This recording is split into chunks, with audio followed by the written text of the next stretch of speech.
নমস্কার বন্ধুরা, job updates and preparation YouTube চ্যানেলের পক্ষ থেকে তোমাদের সবাইকে স্বাগত।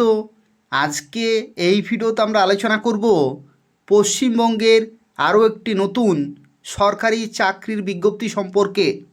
এবং দেখো, এটা নিয়োগ করা হচ্ছে পশ্চিমবঙ্গে সরকারি কলেজে গ্রুপ সি এবং গ্রুপ ডি এই দুই ধরনের পোস্টে তোমরা চাকরি পেতে পারো, যেখানে শিক্ষাগত যোগ্যতা রয়েছে ক্লাস 8 পাস থেকেই। অর্থাৎ ক্লাস 8 পাস থেকে শুরু করে মাধ্যমিক, উচ্চ মাধ্যমিক, গ্র্যাজুয়েশন, পোস্ট গ্র্যাজুয়েশন প্রত্যেকেই ফর্ম ফিল আপ করতে পারবে। এবং এখানে অ্যাপ্লিকেশন করা লাস্ট ডেট মে মাসের 2 তারিখ পর্যন্ত। তো সেক্ষেত্রে খুব তাড়াতাড়ি তোমরা কিন্তু অ্যাপ্লিকেশন করে দেবে এবং পশ্চিমবঙ্গের 23টি জেলা থেকেই তোমরা অ্যাপ্লিকেশন করতে পারবে। সম্পূর্ণভাবে দেখতে থাকো, প্রত্যেকটি তথ্য সম্পর্কে আলোচনা করব। তার পাশাপাশি তোমাদের প্রত্যেককে বলবো যে যারা ভিডিওটি দেখছো অবশ্যই লাইক করে দেবে, শেয়ার করে দেবে এবং এই চ্যানেলটি সাবস্ক্রাইব করে রাখো পশ্চিমবঙ্গের নিয়মিত চাকরির খবরগুলি পাওয়ার জন্য। তো দেখো, এখানে তোমরা যারা ফর্ম ফিল আপ করবে তোমাদের বয়স থাকতে হবে 18 থেকে 37-এর মধ্যে, যেখানে ছেলেরা মেয়েরা সবাই অ্যাপ্লিকেশান করতে পারবে। এবং যদি তুমি SC ST হয়ে থাকো তাহলে তোমরা 5 বছরের ছাড় পেয়ে যাচ্ছ, আর যদি তুমি OBC হয়ে থাকো তাহলে তোমরা 3 বছরের ছাড় পেয়ে যাচ্ছ। তো সেক্ষেত্রে তোমরা কোন ক্যাটাগরিতে ফর্ম ফিল আপ করবে সেই ক্যাটাগরি ওয়াইজ তোমরা কিন্তু বয়সের ছাড়গুলো পেয়ে যাবে। দেখো, এখানে তোমাদের আরও একটি তথ্য জেনে রাখা প্রয়োজন। এখানে অ্যাপ্লিকেশান কিন্তু অনলাইনে তোমরা করতে পারবে না, এখানে অ্যাপ্লিকেশান হবে শুধুমাত্র অফলাইনে। অর্থাৎ তোমাদেরকে ডকুমেন্টগুলো পাঠিয়ে দিতে হবে এদের অফিসিয়াল ওয়েবসাইটের যে অ্যাড্রেস রয়েছে সেই অ্যাড্রেসেই কিন্তু পাঠিয়ে দিতে হবে। দেখো, ডকুমেন্ট কি কি লাগবে। ডকুমেন্ট লাগবে ফটোকপি অফ অল টেস্টিমোনিয়াল, অর্থাৎ যা কিছু তোমাদের মার্কশিট, সার্টিফিকেট রয়েছে সেগুলোর তোমাদের কিন্তু সেলফ অ্যাটেস্টেড করে পাঠাতে হবে। বয়সের প্রমাণপত্রের ডকুমেন্ট, এখানে তুমি মাধ্যমিকের অ্যাডমিট কার্ড দিতে পারো অথবা বার্থ সার্টিফিকেট, যে কোনো একটি। আর ডকুমেন্ট ফর সিটিজেনশিপ, অর্থাৎ সিটিজেনশিপের একটি ডকুমেন্ট, অর্থাৎ Aadhaar card, PAN card, government ID proof, যে কোনো একটি তোমাদের কিন্তু জেরক্সের আকারে পাঠিয়ে দিতে হবে। আর অ্যাপ্লিকেশান ফর্মটি তোমরা কিভাবে পাবে? অ্যাপ্লিকেশান ফর্মটি পাবে তোমরা এই যে ভিডিওটি তোমরা দেখছো, এই ভিডিওর ডেসক্রিপশান বক্সে একটি লিঙ্ক রয়েছে, সেখান থেকে তোমরা অ্যাপ্লিকেশান ফর্মটি ডাউনলোড করতে পারবে। সম্পূর্ণভাবে দেখো কোন কোন পোস্টে নিয়োগ করা হচ্ছে আর কোন কোন পোস্টের ক্ষেত্রে শিক্ষাগত যোগ্যতা কি রয়েছে, কিভাবে নিয়োগ করা হচ্ছে, সমস্ত তথ্য সম্পর্কে এই ভিডিওতে আমরা আলোচনা করব। তো দেখো, এটা হচ্ছে অ্যাপ্লিকেশান ফর্ম। এই অ্যাপ্লিকেশান ফর্মটি তোমাদের খুব ভালোভাবে ফিল আপ করতে হবে। প্রথমে দেখো বলা হচ্ছে পোস্ট অ্যাপ্লাইড ফর, অর্থাৎ তুমি কোন পোস্টে অ্যাপ্লাই করবে সেই পোস্টের নাম এখানে লিখতে হবে। তারপরে দেখো ডান দিকে লেখা রয়েছে affix recent passport size colour photograph, অর্থাৎ রঙিন তোমার পাসপোর্ট মাপের যে ছবি রয়েছে সেটা তোমাদেরকে এখানে বসিয়ে দিতে হবে। ঠিক আছে। তারপরে দেখো এখানে নিচের দিকে বলা হচ্ছে ফুল নেম, অর্থাৎ নিজের পুরো নাম কিন্তু লিখতে হবে ক্যাপিটাল লেটারে। ঠিক আছে, ক্যাপিটাল লেটারে বা ব্লক লেটারে তোমাদের লিখতে হবে। এবং তোমাদের আমি বলবো যে এই যে ফর্মটি রয়েছে সেই ফর্মটি তোমরা যে ব্ল্যাক পেন রয়েছে সেই ব্ল্যাক পেনেই কিন্তু ফিল আপ করবে, ব্ল্যাক পেনেই ফিল আপ করবে। আর ফাদার্স নেম দেখো এখানে নিজেদের বাবার নাম এখানে লিখবে। আমি বলে দিচ্ছি, দেখো এখানে তোমাদের প্রত্যেকটি ডেটা এখানে যেগুলো চেয়েছে প্রত্যেকটি কিন্তু তোমরা ক্যাপিটাল লেটারে ফিল আপ করার চেষ্টা করবে। যেখানে ক্যাপিটাল বলা আছে শুধুমাত্র সেখানেই করবে সেটা নয়, পুরো ফর্মটি তুমি ক্যাপিটাল লেটারেই ফিল আপ করবে। ফাদার্স নেম, তারপরে হচ্ছে পার্মানেন্ট অ্যাড্রেস, পার্মানেন্ট অ্যাড্রেস আধার কার্ডে যে অ্যাড্রেস রয়েছে, কারেসপন্ডেন্স অ্যাড্রেস যদি থাকে, যদি সেম হয় তবু সেম দুবারেই কিন্তু লিখবে। ঠিক আছে। Date of birth, date of birth তোমাদের এখানে, তারপরে তোমরা ছেলেরা মেয়েরা যারা অ্যাপ্লাই করছো সেই রকমভাবে এখানে কিন্তু সিলেক্ট করবে। এবং ন্যাশনালিটি ডোমিসাইল ওয়েস্ট বেঙ্গলের ডোমিসাইল। ঠিক আছে, এরপর দেখো ইমেল আইডি, এটা কিন্তু ম্যান্ডেটরি অবশ্যই দিতে হবে, কারণ এই নিয়োগের যাবতীয় আপডেট তোমরা ইমেলের মাধ্যমে পাবে, হোয়াটসঅ্যাপ নম্বরে পাবে এবং মোবাইলে পাবে। তো সেক্ষেত্রে এই যে কমিউনিকেশন ডিটেল এগুলো কিন্তু অবশ্যই তোমাদের দিতে হবে, না হলে কিন্তু ফর্মটি গ্রহণ করাই হবে না, অ্যাকসেপ্ট করাই কিন্তু হবে না, সেখানে রিজেক্ট হয়ে যাবে। তো ইমেল আইডি, হোয়াটসঅ্যাপ নম্বর, মোবাইল নম্বর এগুলো দিতেই হবে, না হলে পরবর্তী যে আপডেটগুলি রয়েছে সেগুলো তোমরা কিছুই পাবে না। এরপর দেখো নিচের দিকে বলা হচ্ছে এডুকেশনাল কোয়ালিফিকেশনের মধ্যে দেখো এখানে একটু ঝাপসা করে লেখা রয়েছে ক্লাস 8-এর ক্ষেত্রে applicable only for those who are applying for the post of কর্মবন্ধু।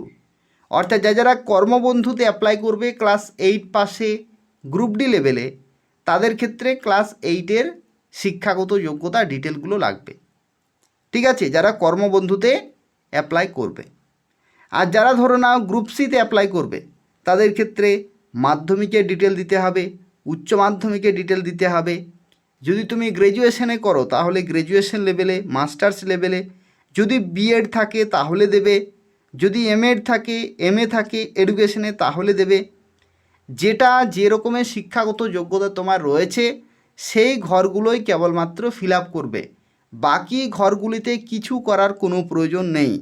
ঠিক আছে, এরপরে দেখো অভিজ্ঞতা, অনেকের অভিজ্ঞতা থাকতেই পারে, তো সেক্ষেত্রে অর্গানাইজেশনের নাম দেবে, ডেজিগনেশন দেবে, নেচার অফ ডিউটি, কতদিন পর্যন্ত তুমি কাজ করেছো, ডিউরেশন। ঠিক আছে, যদি অভিজ্ঞতা থাকে তাহলে দেবে, যদি না থাকে দেওয়ার কোনো প্রয়োজন নেই। এরপরে দেখো এখানে ডেট, প্লেস এবং ফুল সিগনেচার এখানে কিন্তু করতে হবে। এখানে ক্যাপিটাল লেটারে সিগনেচার করো না, নর্মাল যে সিগনেচার সেরকমই কিন্তু করতে হবে। এখানে দেখো বলা হচ্ছে যে all testimonial should be submitted with self attestation, অর্থাৎ প্রত্যেকটি ডকুমেন্ট অবশ্যই কিন্তু সেলফ অ্যাটেস্টেড হতে হবে। আর CGPA should be converted to পার্সেন্টেজে কনভার্ট করে কিন্তু তোমাদেরকে ডিটেলগুলো দিতে হবে। কোনখানে বলেছে দেখো, অনেকের গ্র্যাজুয়েশনে সিজিপিএ থাকে, তো গ্র্যাজুয়েশনে সিজিপিএ থাকে, আবার কিছু কিছু কলেজের ক্ষেত্রে কি করা হয়, সিজিপিএ থেকে পার্সেন্টেজে কনভার্ট করা মার্কশিট পাওয়া যায়। ঠিক আছে, মার্কশিটে দেওয়া থাকে পার্সেন্টেজটা। যদি না থাকে, যদি সিজিপিএ থাকে, তাহলে সেই ইউনিভার্সিটির যে রুল রয়েছে সেই রুল অনুযায়ী সিজিপিএ থেকে পার্সেন্টেজে যে কনভার্সন সেটা করে তোমরা কিন্তু পার্সেন্টেজের ঘরে লিখবে। সঠিকভাবে কিন্তু সেগুলি হতে হবে, কোনো জায়গায় মিসম্যাচ হয়ে গেলে পরবর্তী ক্ষেত্রে তোমাদেরকে কিন্তু রিজেক্ট করে দেবে। তো সেক্ষেত্রে যাতে কোনো সমস্যা পরবর্তী ক্ষেত্রে না হয় সেটা কিন্তু তোমাদের মাথায় রাখতে হবে। আর কোন কোন ডকুমেন্টগুলি নিয়ে যেতে হবে, ফটোকপি অফ অল টেস্টিমোনিয়াল, যেটা আমি তোমাদের শুরুতেই বললাম, তারপরে বয়সের প্রমাণপত্র, তারপরে হচ্ছে ডকুমেন্ট ফর সিটিজেনশিপ, যে কোনো গভর্নমেন্ট আইডি প্রুফ। আর এখানে ফর্ম ফিল আপ করার যে লাস্ট ডেট সেটা হচ্ছে মে মাসের 2 তারিখ পর্যন্ত, দুপুর 2টো পর্যন্ত। মে মাসের 2 তারিখ পর্যন্ত লাস্ট ডেট, দুপুর 2টো পর্যন্ত কিন্তু লাস্ট ডেট। এই সময়ের মধ্যে যেন সেই লোকেশনে তোমার অ্যাপ্লিকেশন পৌঁছাতে হবে। কিভাবে অ্যাপ্লিকেশন করবে, অ্যাপ্লিকেশন তোমাদের কিন্তু সেখানে সরাসরি গিয়ে তোমাদের জমা করে আসতে হবে, অথবা তুমি চাইলে স্পিড পোস্টের মাধ্যমে কিন্তু পাঠাতে পারো। ঠিক আছে, কোনো রকমের অনলাইনে পাঠালে হবে না, স্পিড পোস্ট অথবা তুমি সরাসরি সেখানে গিয়েও জমা করে আসতে পারো। দেখো এখানে আরও একটি তথ্য, একজন ক্যান্ডিডেট কেবলমাত্র একটি পোস্টের জন্যই ফর্ম ফিল আপ করতে পারবে। ঠিক আছে, মাল্টিপল পোস্টে ফর্ম ফিল আপ করলে গ্রহণযোগ্য হবে না। এরপর দেখো এখানে এই যে বিজ্ঞপ্তি প্রকাশিত হয়েছে, এটা প্রকাশিত হয়েছে government of West Bengal, department of school education, Katwa government primary teachers training ইনস্টিটিউটের তরফ থেকে, অর্থাৎ কাটুয়া পিটিটিআই এর তরফ থেকে এটা প্রকাশিত হয়েছে পূর্ব বর্ধমান জেলাতে। আর এটা হচ্ছে সরকারি। ঠিক আছে, এটা হচ্ছে বিজ্ঞপ্তি নম্বর আর বিজ্ঞপ্তির ডেট। দেখো এখানে কোন কোন পোস্টে কী রকমের রয়েছে। প্রথমের পোস্ট হচ্ছে গেস্ট লেকচারার অফ ইভিএস, অর্থাৎ ইভিএসের যে সাবজেক্ট রয়েছে সেই ইভিএস সাবজেক্টে গেস্ট লেকচারার।